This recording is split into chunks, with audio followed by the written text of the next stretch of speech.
welcome to today's edition of Pegasus Test. On today's edition, we're conducting a review of the Crimson Trace CWL200 Weapons Light.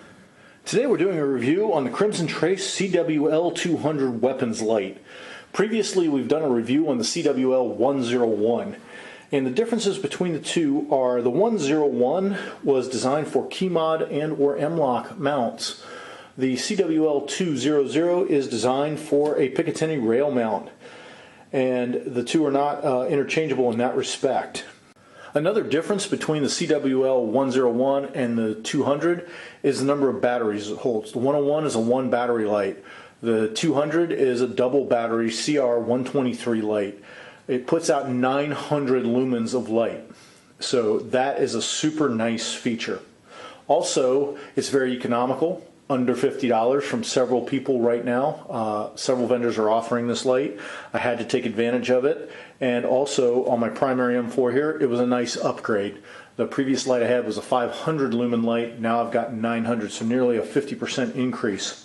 Like the CWL101, the CWL200 comes with both a conventional tail cap and a pigtail. I've gone ahead and attached the pigtail permanently to this rifle because of the position it's in. It does come with straps and Velcro that allows the system to be moved from weapon system to weapon system, should you want to. I, however, have chosen the option to permanently affix due to where I want the light on my rifle. If I was to use the Velcro straps, I'd be strapping around the barrel and the gas block, and it's my feeling that eventually the heat would cook through those straps and the pigtail would fail. So I've gone ahead and permanently affixed it to the rifle. Now I still have the ability to move it from rifle to rifle because I affixed it to my rail covers, and I'll just peel it off with the rail covers and move it to another rifle should I decide to do that. The CWL200 has multiple operating modes to include bright, dim, and strobe. In this close-up overhead view of the CWL200, I have found the one thing that I am not happy about, and it's particular to this mount provided with it for your rail mount. As you can see, I've got it clamped onto my rail. You will see there are two screws that you use to tighten down the light on the rail in the mount. Those are Torx screws, and the kit does not come with the Torx wrench. It took a lot of searching through my entire hex wrench collection because, like all people, if you've had a house for more than, I don't know, a day, you seem to accumulate 1,000 hex wrenches of all types. And luckily in that pile of wrenches, I happen to have the proper size torque wrench so I could tighten down those screws so the light would be firmly held in the mount. That's kind of bogus in my opinion. The CWL101 came with all the hex wrenches I needed to mount it on either a KeyMod or M-LOK system. And it was good for tightening down the light in the mount as well, those hex keys that came with it. Here, the CWL200 didn't come with that. So once I figured out where I wanted it mounted on the rifle, the light was just flopping around in the mount until I could find a Torx wrench that I could tighten those screws down with. Now, luckily I had one. I found one. It just took some searching. The average person doesn't have that. What if you're in the field? What if you bought this while you're away from home at a match or at a training class? You know, you'd be taking a trip to Home Depot, Lowe's, or wherever to go buy a wrench. And I'm sure because of the size of the wrench that you couldn't buy a single Torx wrench of that size. You'd probably have to buy a kit and probably be dropping some money on that, 10, 20 bucks. You know, in the scheme of things, is that bad? Probably not. We always need more tools. We never have enough. But I find it rather annoying that they so completely give you everything you need for M-LOK or KeyMod that for regular rail mount they would leave you hanging like that. Okay, we've gone ahead and flipped the light over, or actually the whole white rifle we flipped over so we can show the underside of the light mount and the pressure switch. And this is back into the strong suits of this system. The mounting for onto the pick rail is very good. It's a knurled knob. It's squared off so you could use a wrench, and it has cuts in it so you could use a flat bladed screwdriver to tighten it down. I literally use the screwdriver bit in my multi-tool to do that. The pressure switch has two modes of operation.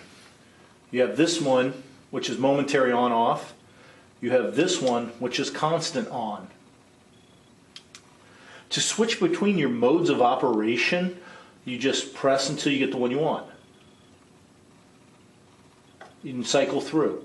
Once you find the one you want, leave it for 5 seconds, and then it'll stay on the mode you want. It has been my experience that while they say 5 seconds, I count to 10 just to be safe. Maybe that's my internal clock, but whatever. It's just better to give it a little bit longer time if you can. White lights are essential tools in the modern day. Nobody fights in the days of flintlocks where you fought during the day and you rested during the night and you didn't have to worry about anybody sneaking around. Right now, you're in the modern day, your thing that's going to go bump in the night is probably going to be just that, in the night. In the day, you're probably safer in some respects. A weapons light is pretty essential gear now. The problem with a lot of weapons lights is they are very expensive. If you have a lot of rifles and weapon systems, equipping them all with a light is going to be difficult and expensive proposition. Crimson Trace, however, using the CWL 200 and 100 series lights has kind of made that a more viable option. These lights are inexpensive, they're powerful. This one's 900 lumens. And they come with the items you need in the kit to use them right away. Back in the original days of weapons mounted lights, you bought your Surefire, then you bought your scope rings, then you bought your pigtail switch to mount somewhere on the weapon. And all that added up. The lights themselves in the beginning, a decade ago and further back, were well over $100 to sometimes over $200 just for a flashlight that is nowhere as powerful as this one. Then you had to go out and buy your mounts, which at the time were suboptimal. Basically, you bought 1-inch scope rings. Now we have better mounts for the lights. We have better lights. We have better accessories. You get them all in one package, which means you're ready to go the moment you buy the light. This is very economical. It's under 50 bucks. It's made by Crimson Trace, so you know it's good quality. If you're looking to upgrade an existing weapon system with a new light, or if you're looking to equip a weapon system that needs a light, the CWL 200 from Crimson Trace is a very good option. The price is very economical, and it comes with all the accessories you need to get using it right out of the box. We hope you found this review of the CWL 200 weapons light helpful and informative. Please comment, like, and subscribe, and tune in for future flashlight reviews.